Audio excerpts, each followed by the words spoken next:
Hello, folks. Dave Brannen here for Ask a Lawyer Live, another daily edition.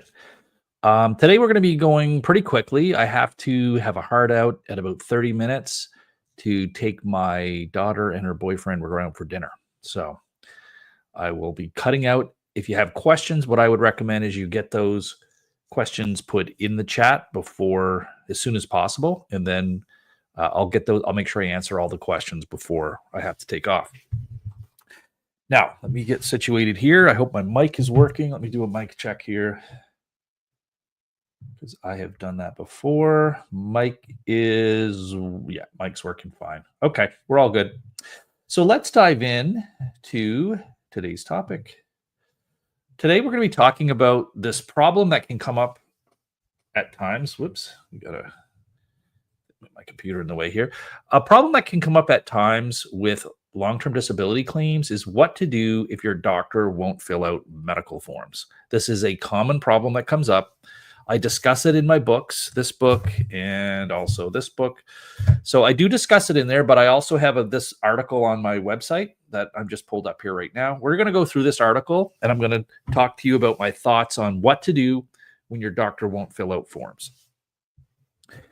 And again, if you just joined, I have to leave right on the half hour because I'm taking my daughter and her boyfriend out for dinner and we have to leave. I have to leave to get there. So I'm cutting it short, but I did not want to skip the live stream today. All right, let's dive in here. Enough chit chatting. But what I want to say is if you have questions, put them in there now as I won't have as much time today. Okay. So what are the reasons why doctors won't fill out forms and what are some of the solutions that you can do? Let's look at different situations. So number one is what I would call unclear expectations. And that can be when the doctor is not really sure what to do with the form. They've never seen it. They're not quite sure. And they may just procrastinate because they don't want to fill it out. So this is not usually a reason, quite honestly. Most doctors are quite confident in their ability to fill out medical forms. But this is one where it could happen. If this is the situation, you want to get the doctor more resources if necessary to explain what is involved. For example, if it's a CPP, Service Canada medical report form, Service Canada does have information for doctors on how to fill out the form and that kind of thing. So you'd want to make sure the doctor had that. Again, this is not usually a reason, but it could possibly be. We have seen this come up where a doctor had never, actually it was a CPP case. They'd never filled out a CPP application before. So I wrote to the doctor and just sort of explained the program, how it worked, what was expected of them and that kind of thing. Certainly, it's sometimes if you want to get a better medical report, giving better expectations to the doctor always helps. The best medical reports are when you explain to the doctor, here's the key issues that the court is going to have to determine, like, what is your opinion on this? What is your opinion on that? You will often get a much better report when you ask specific questions to the doctor rather than just say, fill out this form or write me a supportive letter type of thing. And if they do support you. Okay. So the next one, what I call personal opinion. So this is a situation where the doctor may just have some personal bias. And this means they may not want to help you just because they don't support the program itself, or they may be reluctant to think that you are disabled, and they don't feel like you are someone who should be disabled. Like they don't view you as someone. They may just have a bias. I guess this one is mostly just about a bias, not necessarily a medical opinion, but they have a bias. This is a hard one. If they do have a bias, you would want to have an honest discussion with the doctor and about what you're willing to do, if they need you to do more things. This actually is the most difficult one where you may have to switch doctors if you really believe your doctor has a bias. Now, this is not usually the case that doctors are going to have this much of a bias against somebody applying for disability, but it can happen. I've had it happen in rare cases. I even had a tribunal judge once get very angry at the doctor and call them out in the decision, to call them out in the decision for being unfair to my client, which was kind of interesting. So, but that doesn't happen very often. Now, this is the big one here. So it's not really that the doctor's biased against like people applying for disability, like they don't believe in these programs, that kind of thing. That is quite rare. This is the most common one, is they don't think you meet the criteria. The problem with CPP disability, disability tax credit, the disability tax credit, long-term disability, workers' comp, they all have different definitions of disability. And the doctors may not understand the nuance of that. They may be thinking of disability in terms of a medical sense of disability. So they're thinking like quadriplegics, people confined to bed. They're thinking nursing home patients. Like they're thinking of extreme levels of disability that really go beyond what is required with some of these long-term disability plans. For example, like I've had to write to doctors for people doing long-term disability claims. I had to write to a doctor once because they kept saying to my client, well, I cannot fill out this form because you're not disabled. I had to write to the doctor and say, look, like, we're not asking you to like certify them as medically disabled. All we are concerned here with is how disability is defined in their insurance policy. And their insurance policy says they're disabled if they don't have the capacity to earn $100,000 a year. The doctor's like, what are you talking? Like the doctor couldn't believe it. They never conceived of the idea that someone could be totally disabled as long as they couldn't earn $100,000 a year. That was how that client's plan was. And because they had a high income. So once I told that to the doctor, they were like, yeah, well, yeah, I agree that they don't have the ability to work and earn $100,000 a year. Then I was like, perfect. That's all you have to say. You don't have to say whether they're disabled or not. You just have to say whether you think they have the capacity to work at that level where they could earn $100,000 a year more. So legitimately, doctors can have the wrong idea. Even with CPP disability, some doctors really think it's a much higher threshold. Like they are surprised to hear that someone can still do some amount of work and collect CPP disability. They don't believe that that's possible. So that again, that's educating. The trouble you can run into is it's often hard for the patient to educate a doctor. They're usually not open to hearing it from you. They're not usually open to hearing it from lawyers either, to be quite honest. But it usually will come better coming from a lawyer or an advocate than in a well-worded kind of diplomatic letter than for you trying to like explain it to them in the context of a 5-minute appointment, right? They're just not going to be open to hearing about it. So that is the key. Is sometimes there does need to be some education there to give the doctor the context around what it actually means to be disabled. And many doctors will say, oh, I had no idea. Yeah, no, I definitely support this, because they don't know the context of it. Now, the last one here is a real problem as well. They will refuse to fill out forms because they don't have time, or they don't view it as important. Mostly because it can be a big burden on doctors to have to fill out these forms. I've talked to some doctors who say like they have to take a whole day of their week just to fill out all the forms for all their patients. And it's like they view it as like a wasted day. Last week, I believe we were reviewing the Canadian Medical Association. The head of the Canadian Medical Association had wrote a letter to the editor about the Canada Disability Benefit, saying that one of their complaints was that it was now going to increase the amount of paperwork doctors had to fill out. That is the same idea as this. Like the doctors view filling out paperwork as directly interfering with their ability to give medical care. I don't view it that way, because I view the filling out of these forms as part of their medical care, because it's medical care for their patients doesn't just stop at them giving a needle or saying, take this pill. Like it does include the doctor facilitating social benefits and things. And that's just as important to patients and critical for them as getting medication, a prescription, and this kind of thing, right? If you don't have access to social benefits or long-term disability benefits, like that is a major, major problem. And doctors have, unfortunately for them, they play a key role in it. And some of them just refuse to see it as important. They view it as just a burden. And again, I can't fault them for that. It is their perspective. So just keep that in mind that so what you want to think about is how do I make this as painless as possible, as efficient as possible, and also how can they get paid? Because the doctor doesn't want to take a day off of work.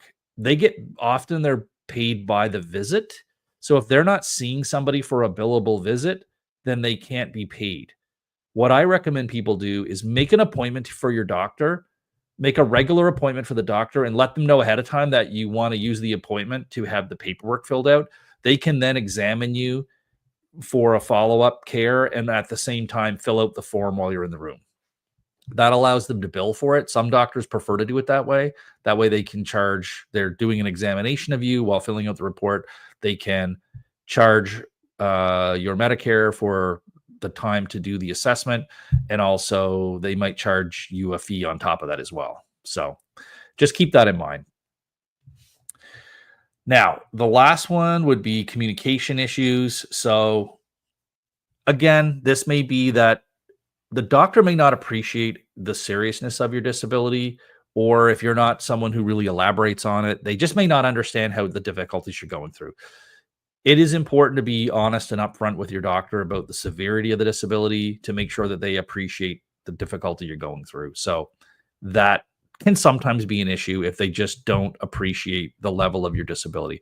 It's important for you to have your struggles and difficulties on how your medical situation, how it impairs your ability with activities of daily living, how it impairs your ability to work. Very important to have that noted in the doctor's medical records. So just keep that in mind. Okay, so that's pretty much it. Final thoughts here is, I won't read through all this, but you can kind of have a look at it. But basically, you will want to figure out what is the reason that the doctor is resisting filling out the forms here. Hopefully it's not like a personal bias against disability programs. That is very rare, quite honestly, but that can be an issue. And so you might need to go to if you're lucky enough to have like a psychiatrist or another doctor, you could get them to fill it out. Ideally, you don't want to be switching doctors. That should be like last resort, because a doctor who gives problems is usually better than no doctor at all. Okay. Usually a doctor who's resistant to doing this stuff can be convinced, if done in the right way. Better than no doctor at all. All right, folks, I'll leave it there for that part of it. Let me know if you have any questions about that, or if you have questions about anything else. I'm happy to answer them. While I'm waiting for questions, I'm going to pull up our forum to see if there's some forum questions I can answer.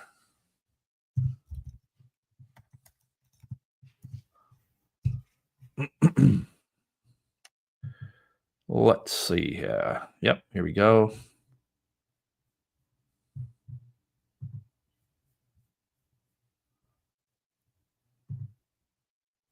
There. Let's take a look at this. So, while I'm waiting for questions, I'll take a look at the forum. Let's see what we got here. What do we look? Anybody have anything you wanted me to answer here? I can probably answer one or two questions. Let's see here. CPP benefits review. Okay, this is one I dealt with last week. Let's see what the update is here. This was one where this was an interesting one. Oh, wait a minute. No, this isn't. Has anyone received a letter directly from Service Canada during a tribunal appeal? And I said, yes, this can happen, especially when they want to offer a settlement to approve your claim. Thank you. The letter is from Service Canada saying they are reviewing my CPP disability benefits between this year to fill out a self-employment questionnaire. I think I have 30 days from the date of the letter. Is it best to send it to the tribunal and have them forward it to Service Canada? Oh, no. Um,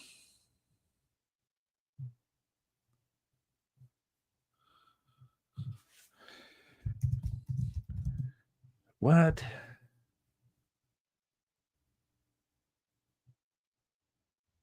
Yeah, no. You don't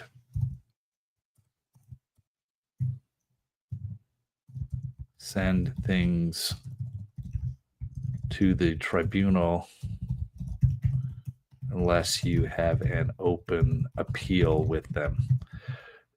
It sounds like you are on an approved CPP disability claim rather than if that is true, then you need to appeal. You need to communicate directly.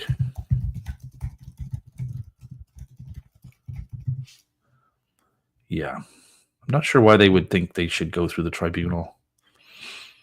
I don't know. Certainly it's easier to communicate with the tribunal, like 100 times easier, because they will actually accept emails and things like that. But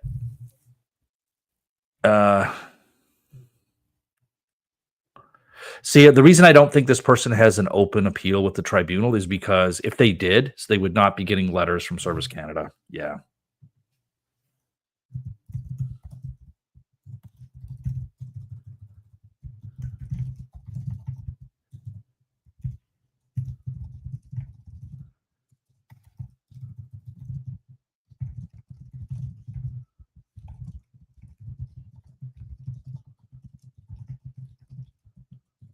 I expect this person's going to write back and say, yeah, no, I don't have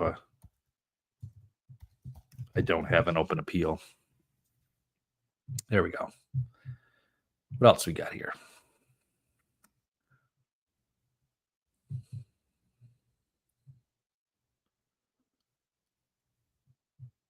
Okay, yeah. So this is the one where this was another one we were looking at.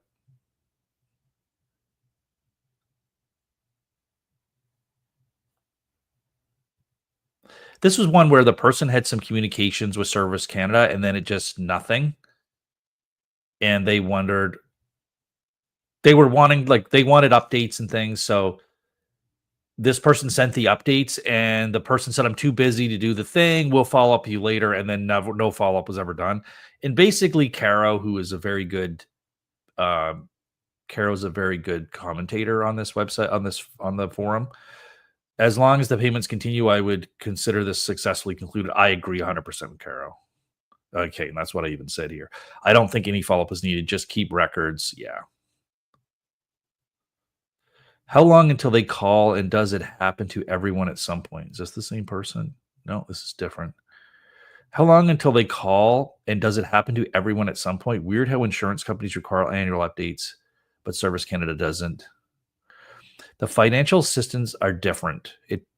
So there is a difference. I agree with Caro again. There's a different incentive between insurance companies and Service Canada and the CPP.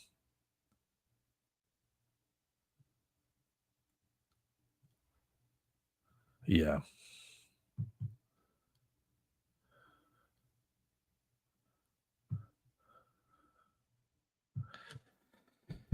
Okay, it doesn't happen.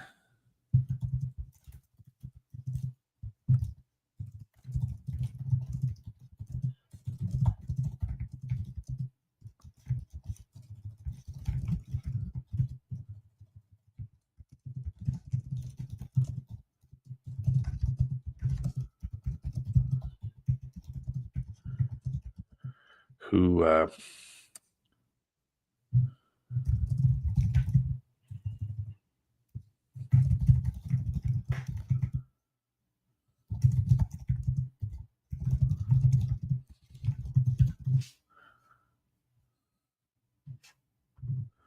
so I think they focus on younger people and they look at they must have a list of diagnoses that could improve over time.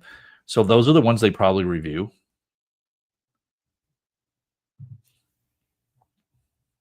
That's what I would say. What's this TELUS thing? This has been on here for a while.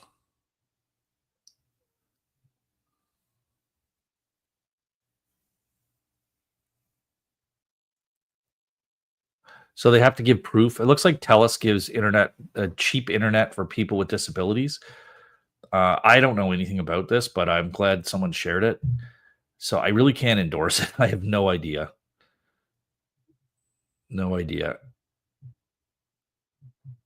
But anyway, I'll let people take a look.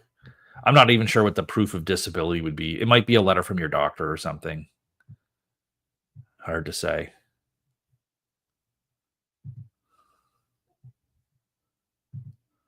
Okay. Um, any other new stuff here? Child rearing provision help. What's this one? I was asked by Service Canada to provide a letter to CRA indicating my eligibility for CCTB. I don't know what that is. Canada Child Tax Benefit? Is that what that is?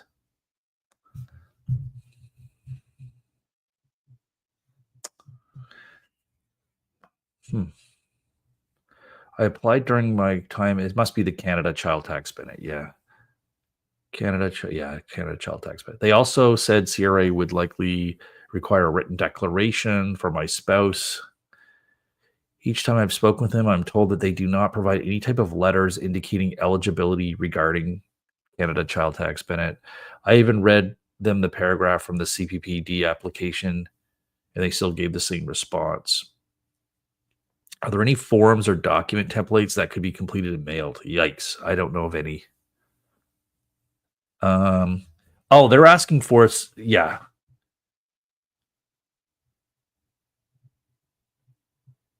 Yeah. I think this is all that happens. If this person's just talking about the child rearing provision for I was asked by Service Canada to provide a letter. That's interesting.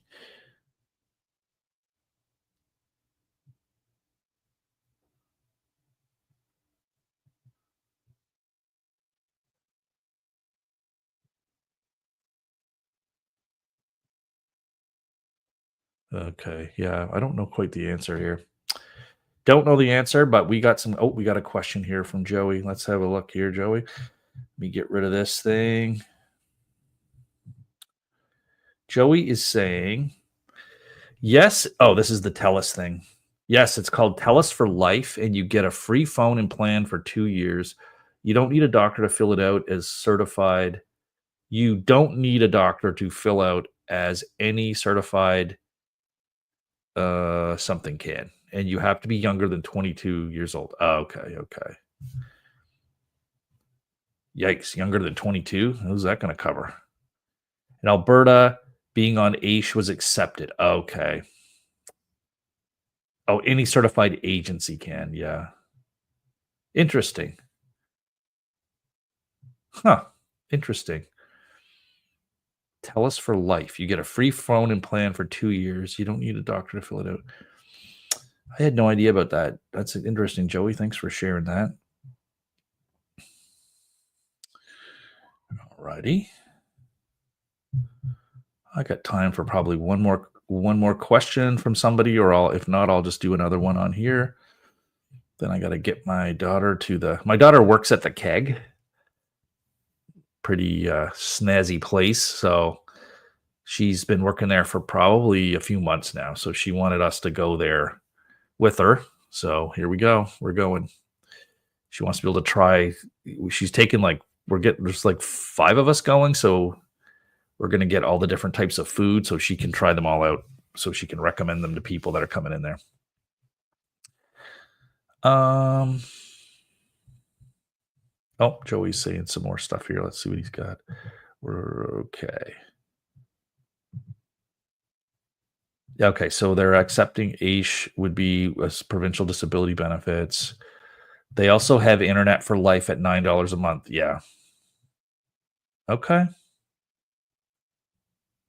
2 years isn't for life, but that's what it's called. That is seems like a bait and switch to me.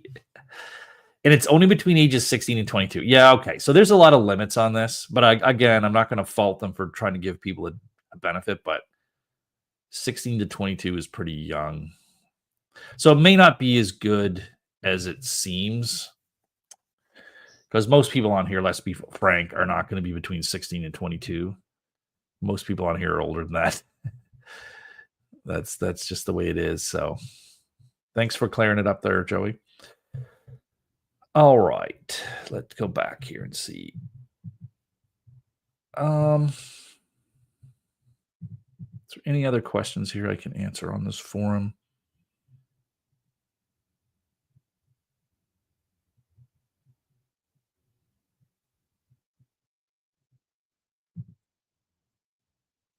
Oh yeah. Okay, they didn't. Okay, that one person didn't. This person, I answered this question. I thought they might have replied, but no. They were wanting to know if they could use ODSP cases to support a CPP disability, ODSP decisions to support a CPP disability argument. They're doing their own brief. And I basically said, don't do it. It won't work. Got to have CPP cases. You can get CPP. Let's do that. I'll show you where to go and get them. So you can go to, this person's referring to Canly. I'll show you where Canly is. You can just Google it. Canly. So this is what Canly looks like. Just let me share my screen here. If you ever want to do your own legal research, this is the free way to do it. So this is I'm not sharing it. This is Canly. And it's great. I've actually used it. I've used it at different points, but as a lawyer, you want something a little bit more robust than this, but this is quite good. Like I've used this for several years of working as a lawyer. This is all I used, but there are better paid options and I use those now. But so if you were on this database and you wanted to look up CPP, this is what you do. You come to the main page, you just Google Canly, it's canly.org. This is an organization that gets together all of the court decisions and records them in here. So if you want to know, you go to Canada Federal, you would go to boards and tribunals, and you would look up Social Security Tribunal. There it is. Now we're in a place where if you do a search here, it will only search these decisions. So for example, you could go in here and say, let's look up every case that says, oh boy, what are we going to get here? Let's look up every case that says David Brannen in it. Let's put this in quotation marks. Let's see what we get. All right. Am I a fraud? Am I a complete fraud? There comes up nothing. Oh, no, there we go. There we go. Okay. All right. So what this would be showing is every case where the word David Brannen shows up. So there's a few here. You can see I've done a few of these cases. If we do them by date, you could say, show me any decision. Oh, by relevance, sort by newest. Okay, so the most recent decision that I've worked on that's been reported is from February 3rd, 2025. Now, not every case, just so you know, not every case gets reported. So I've done more cases in this. Only some get reported. They pick ones that get reported. They usually take cases that have some value or that could have something to help other cases. Usually, not every case gets reported. But let's see what this one is. This is a decision. So you'll see here, my client's name is always abbreviated. They take out any identifying information. So the tribunal member was Sarah Sheaves. It was a teleconference. So this one was by phone. It wasn't even a video conference. Sometimes that happens. Usually I do that when a client can't do a video conference. And I recall this client and they were not able to do a video conference. They don't have the technology to do it. But this is what a decision looks like. So again, if you were doing your own research, that's what you would do. You would come here. You wouldn't search for David Brannen, but you could search for, like, if you wanted a case related to a medical condition, you could put in the medical condition and search it. And if the medical condition shows up anywhere, it would show you the list of cases. Oh, yeah, I remember this case now. Yeah, this was a complicated one. This was a complicated one. We had to do after the I think it says it in here, but after the hearing, the judge wanted us to make post-hearing submissions, so written submissions, and both myself and the representative for Service Canada made further written submissions to the judge after the case around this issue. I was asking the judge to um I was asking them to basically take notice. Take notice means that they can just accept something without an expert. And some of the client had undergone a bunch of like standardized tests and they had test scores. So I was saying like these tests are so well known that we can look up what the test score means. So it was a situation where someone had done a bunch of tests on the client but didn't explain what they meant. So they would have said like I don't know if it mentions it in the decision any of the test scores. They would have said the person has a test score of 15, but they didn't say what it meant. So I was saying that it doesn't matter that they haven't said what it meant. Like these are standardized tests. You can look up the test online and it tells you what a score of 15 means for that test. And some of them were saying like severe and these types of things. So that is what we had to do. So the judge wanted further submission. So I just wrote in, I went through all the tests and I just laid it out. Here's what the test is. Here's what a score range is that for these standardized tests. Here's the link to the source. So you can see that that is a verified thing. When you have things like standardized tests, they're not really anything that can be disputed. Like no one can really dispute with this well-known standardized test. Here's what their scoring system is. And if someone says you have a 15, this is what it means. Like it's not really open to interpretation. The judge did accept that and awarded the benefits. Anyway. All right. I have to run because it's 4:32 and I'm surprised they're not down here banging on my door. I hope you guys wish all the best. I'll be back tomorrow talking about work employment issues, but also answering any other questions. I can do more researching on here if anyone wants me to go through that. If you have something you'd like researched, come tomorrow and we can research it on here together. I wish you all the best and I'm peace out for now. Take care.